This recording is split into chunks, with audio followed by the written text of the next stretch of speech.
আমাদের সুইটির ফটোশ্যুট চলছিল। ওকে ঘাসের উপর বসিয়ে ফটোশ্যুট করতে যাচ্ছিলাম, কিন্তু সে ঘাসের উপর বসে ইচ্ছে মতন ঘাসগুলোকে কামড়ে দিচ্ছিল। এই যে, হ্যাঁ সুইটি, সুইটি চুপ করে বসে থাকো, সুইটি চুপ করে বসে থাকো।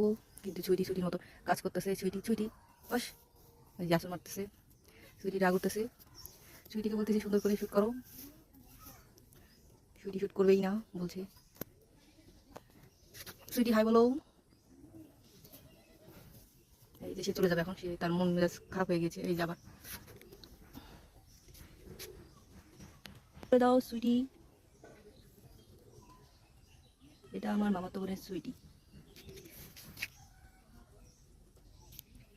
তো না, আর ভিডিও শ্যুট করতে পারছি না, প্লাস ফটোশ্যুটও করা যাচ্ছে না, সম্ভব হচ্ছে না। সে করবে না, রাজি হচ্ছে না একটুকু। তো এই তো তাকে বিদায় দিচ্ছি। আল্লাহ হাফেজ।